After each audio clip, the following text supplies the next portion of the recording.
Welcome back. Hello madam. నమస్తే అండి.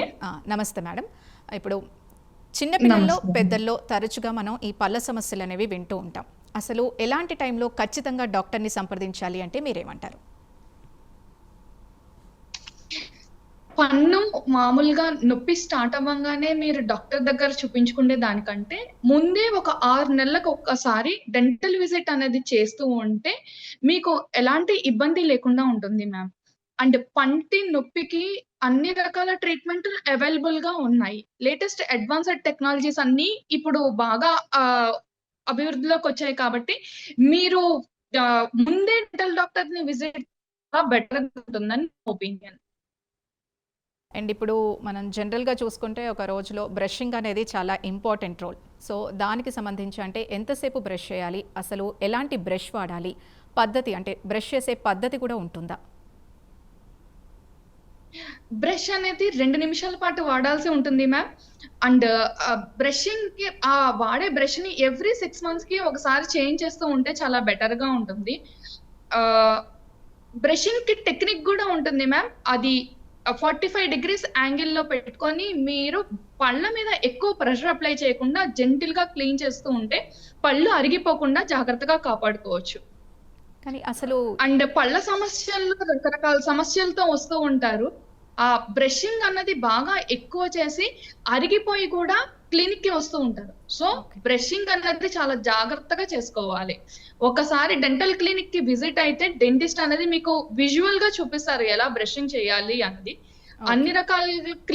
అన్ని రకాల ట్రీట్మెంట్‌లు అవైలబుల్‌గా ఉన్నాయి. వెంకటేశ్వర డెంటల్ హాస్పిటల్ హైదరాబాద్‌లో. మీకు ఓకే. ఇక్కడ 3 బ్రాంచెస్ అవైలబుల్‌గా ఉన్నాయి మ్యామ్.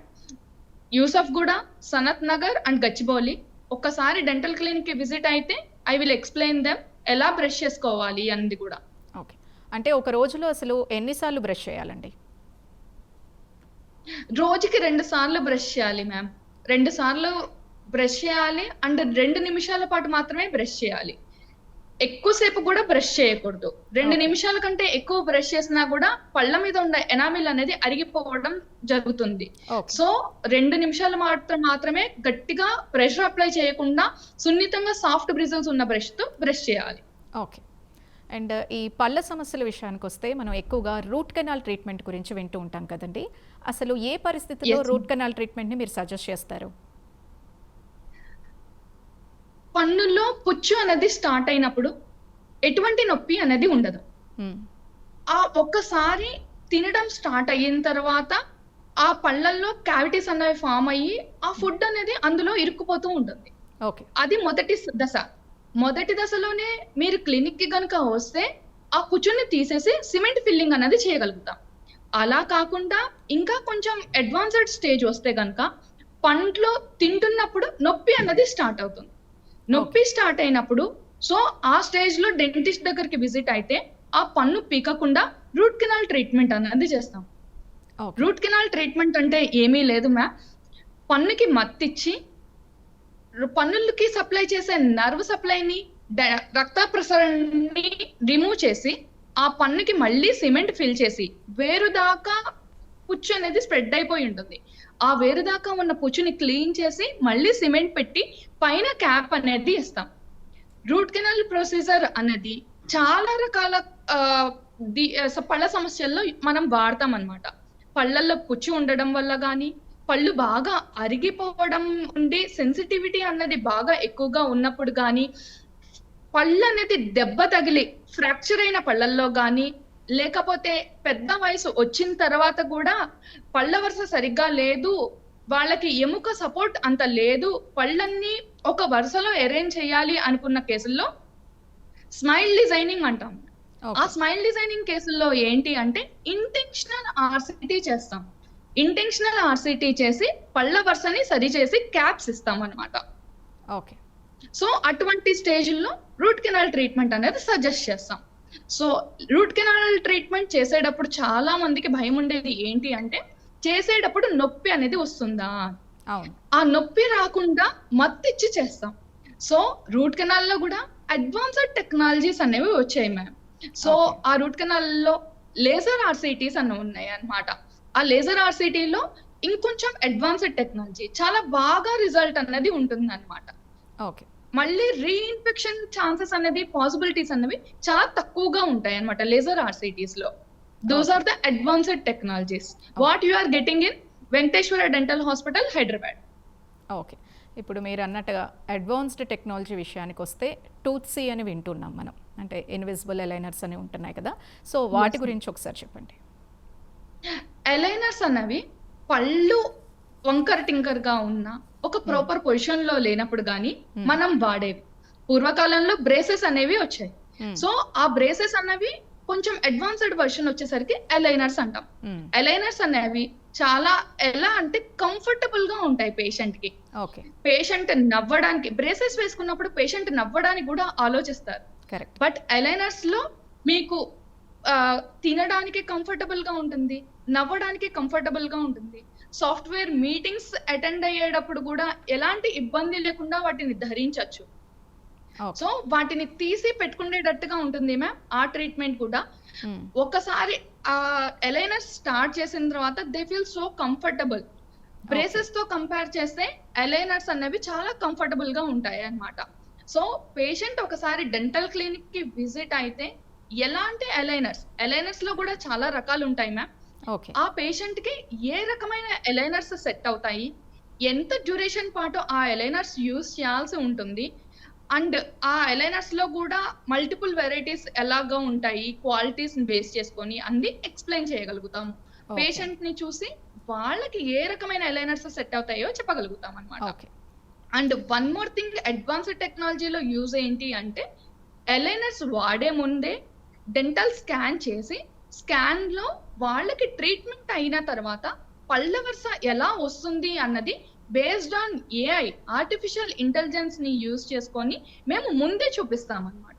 So Okay. వాళ్ళకి రిజల్ట్ అనేది ముందే తెలుస్తుంది. అండ్ ఆర్థోడాంటిస్ట్ ట్రీట్మెంట్ వల్ల ఆ కంప్యూటర్ లో కన్నా డెంటిస్ట్ యొక్క హెల్ప్ తో ఇంకొంచెం ఎక్కువ బెటర్ రిజల్ట్ అనేది చూపిస్తాం అన్నమాట. ఓకే. అంటే ఇందులో సక్సెస్ రేట్ ఎంతని చెప్పుకోవచ్చు? బేస్డ్ ఆన్ కండిషన్ ని బట్టి ma'am, okay. And patient age, patient కి ఉన్న పళ్ళ వరుస ఎలాగా ఉంటుంది. సో అందరికి ఒకటే రకమైన ట్రీట్మెంట్ ఉండదు, ఒకటే రకమైన డ్యూరేషన్ అనేది ఉండదు. Hmm. బేస్డ్ ఆన్ కండిషన్ ని బట్టి ట్రీట్మెంట్ అన్నది చేంజ్ అవుతూ ఉంటుంది మ్యామ్. ఓకే. సో ఒక్కసారి డెంటల్ విజిట్ చేస్తే దెన్ వీ విల్ ఎక్స్ప్లెయిన్ ఎన్ని రోజులు టైం పడుతుంది అండ్ ఎంత డ్యూరేషన్ పడుతుంది, ఎన్ని నెంబర్ ఆఫ్ సెట్స్ అనేవి యూజ్ చేయగలుగుతారు అని. Hmm. అండ్ అలైనర్స్ లో బెనిఫిట్ ఏంటి అంటే తినేటప్పుడు అలైనర్స్ ని తీసేసి మళ్ళీ పెట్టుకోవచ్చు. So Okay. మెయింటెనెన్స్ వైజ్ కూడా చాలా ఈజీగా ఉంటుంది అన్నమాట. ఓకే అండి. అండ్ ఇప్పుడు టూత్ పేస్ట్ విషయానికి వస్తే మనకి ఇప్పుడు చాలామంది అంటే యాడ్స్లో కూడా మనం సెన్సిటివ్ టూత్ పేస్ట్ గురించి వింటున్నాం కదా. అసలు ఎటువంటి టూత్ పేస్ట్ వాడాలి అంటే మీరేమంటారు? నార్మల్ గా 30 to 40 ఇయర్స్ ఉన్న వాళ్ళు సెన్సిటివ్ టూత్ పేస్ట్ యూస్ చేయాల్సిన అవసరం అయితే ఉండదు మ్యామ్. ఓకే. ఒక 40+ ఏదైనా సిమ్టమ్స్ ఉంటుంది, సెన్సిటివిటీ అనేది ఎక్కువగా ఉన్నప్పుడు మాత్రమే సెన్సిటివిటీ టూత్ పేస్ట్ అనేది వాడాలి. ఓకే, అన్బేరబుల్ సెన్సిటివిటీ ఉంది అన్నా కానీ ఆ సెన్సిటివిటీ టూత్ పేస్ట్ అనేది పని చేయదు. So Okay. దానికి డిఫరెంట్ ట్రీట్మెంట్ ప్లాన్ అనేది ఉంటుంది అనమాట. సెన్సిటివిటీ టూత్ పేస్ట్ మైల్డ్ సెన్సిటివిటీలో మాత్రమే యూస్ చేస్తే రిజల్ట్ అనేది ఉంటుంది. సెన్సిటివిటీ టూత్ పేస్ట్ ని వేలి మీద తీసుకొని మసాజ్ చేసి పంటి మీద 2 నిమిషాల పాటు వెయిట్ చేసిన తర్వాత మళ్ళీ టూత్ పేస్ట్, చాలా మెత్తని టూత్ బ్రష్ తీసుకొని ఆ టూత్ పేస్ట్ దాని మీద పెట్టి రుద్దితే మీకు ఎక్కువ రిజల్ట్ అనేది ఉంటుంది. అండ్ ఎక్కువ ప్రెషర్ అప్లై చేయాల్సిన అవసరం లేదు మ్యామ్. బ్రష్ చేసుకునేటప్పుడు కూడా మైల్డ్ గా ప్రెషర్ అప్లై చేయకుండా మళ్ళీ బ్రష్ చేసుకుంటే ఎక్కువ సెన్సిటివిటీ నుంచి రిలీఫ్ అన్నది ఉంటుంది అనమాట. అలాగే ఇమీడియట్ గా మీరు సెన్సిటివిటీ టూత్ పేస్ట్ మామూలుగా మసాజ్ చేయకుండా మామూలు బ్రష్ చేసుకున్నట్టు చేసుకుంటే దాని యొక్క రిజల్ట్ అనేది కనిపించదు. ఓకే. అండ్ ఇప్పుడు చిన్న పిల్లల్లో చూస్తే ఈ పాల పళ్ళు ఊడిపోకుండానే ఈ వెనక పళ్ళు రావటం జరుగుతూ ఉంటుంది. సో ఇటువంటి సందర్భాల్లో ఎలా ట్రీట్మెంట్ ఏం సజెస్ట్ చేస్తారండి? చిన్న పిల్లల్లో ఒక్కొక్కసారి పాలపళ్ళు ఊడకుండానే పాలపళ్ళ వెనక గానీ పాలపళ్ళకి ముందుకు గానీ పర్మనెంట్ టీత్ అనేది ఎరప్ట్ అయ్యే పాసిబిలిటీస్ ఉంటాయి. సో ఒక్కొక్కసారి అది చిగుర్రకి గట్టిగా పట్టుకొని అలా ఉండిపోతుంది.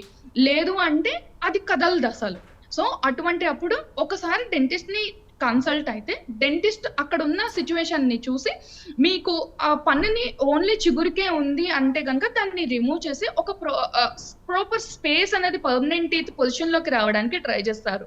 అలా వెనకకి ముందుకి ఉన్న పళ్ళు మళ్ళీ ప్రాపర్ పొజిషన్ లోకి రావాలి అంటే ప్రొలాంగ్ చేస్తే ట్రీట్మెంట్ ఇంకా ఎక్కువ టైం పడుతుంది మ్యామ్. సో అప్పుడు బ్రేసెస్ ట్రీట్మెంట్ చేయించుకోవాల్సిన ఇది పాసిబిలిటీ అవుతుంది. సో దాన్ని బెటర్ అవాయిడ్ చేస్తే ఏ వయసులో ఊడాల్సిన పన్ను ఆ వయసులో ఊడిపోయి పర్మనెంట్ పన్ను ఆ ప్లేస్ లో వచ్చేస్తే ఎలాంటి ఇబ్బంది లేకుండా ఉంటుందన్నమాట. Okay, thank you doctor. అన్ని క్వశ్చన్స్కి చాలా క్లారిటీతో ఆన్సర్స్ ఇచ్చారు. Thank you so much. ఇది ఈరోజు ప్రైమ్ హెల్త్. మరొక టాపిక్తో మళ్ళీ కలుద్దాం.